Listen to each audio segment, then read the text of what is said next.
اب قوم عاد غرق ہو چکی تھی۔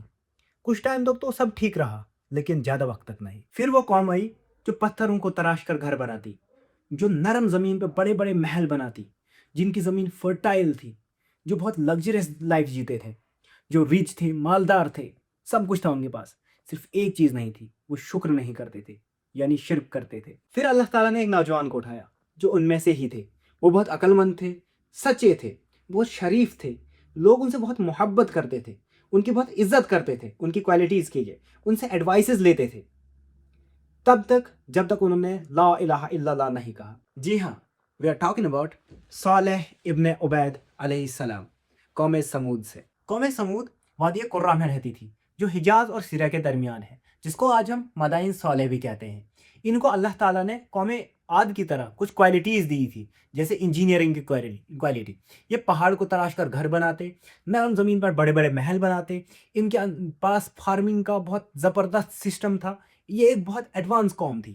بٹ ان میں بھی وہی پرابلم ہوئی جو قوم عاد کے ساتھ ہوئی، مال آنے کے ساتھ ساتھ یہ بھی کرپٹ ہوئے اور شرک میں مبتلا ہو گئے۔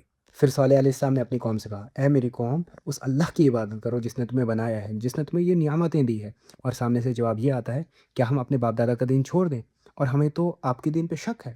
تو قوم نے کہا، اے صالح، اگر تم سچے ہو تو فلاں چٹان سے ایک 10 مہینے کی پریگننٹ اونٹنی نکال کے دکھاؤ، اور اگر تم نکالتے ہو ہم تمہارے رو پہ ایمان لائیں گے۔ اور ایسا ہوا۔ صالح علیہ السلام نے اللہ تعالیٰ سے دعا کی، ایک اونٹنی نکل بھی آتی ہے، وہ ایک بچے کو جنم بھی دیتی ہے، بٹ قوم پھر بھی ایمان نہیں لاتی، بہت کم لوگ ایمان لاتے ہیں۔ پھر صالح علیہ السلام نے اپنی قوم کو ڈرایا کہ یہ اونٹنی تمہارے لیے ایک ٹیسٹ ہے، ایک نشانی ہے، اس کی طرف کوئی بری نیت سے نہیں دیکھے گا۔ کچھ ٹائم تو ٹھیک رہا، بٹ کچھ ٹائم بعد دو بدبخت اٹھے اور انہوں نے اونٹنی کو قتل کر دیا۔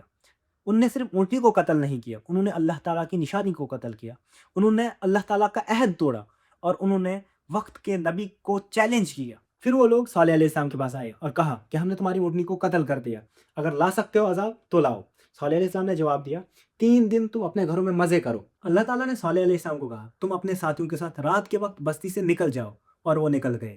اور پھر وہ وقت آ گیا جب ایک آواز گونجی جس نے ان کے دلوں کو پھاڑ دیا، ایک زلزلہ ہوا جس نے ان کے محلوں کو ان کی قبر بنا دیا، بجلیاں کڑکی جس کی وجہ سے ان کا تکبر، ان کا گھمنڈ، ان کے محل، ان کی وہ لگژری سب ختم ہو گئی، سب مٹی میں مل گئی، اور ان کا قصہ وہیں پہ ختم ہو گیا۔ آج کا لیسن یہ ہے، قوم سمود نے ایک زندہ معجزہ دیکھا تھا، ایک پہاڑ سے اونٹنی نکلتے دیکھی تھی، پھر بھی انہوں نے جھٹلایا، اور ہمارے پاس بھی ابھی زندہ معجزہ ہے، قرآن، اور افسوس کی بات یہ ہے کہ ہم اس کی قدر نہیں کرتے۔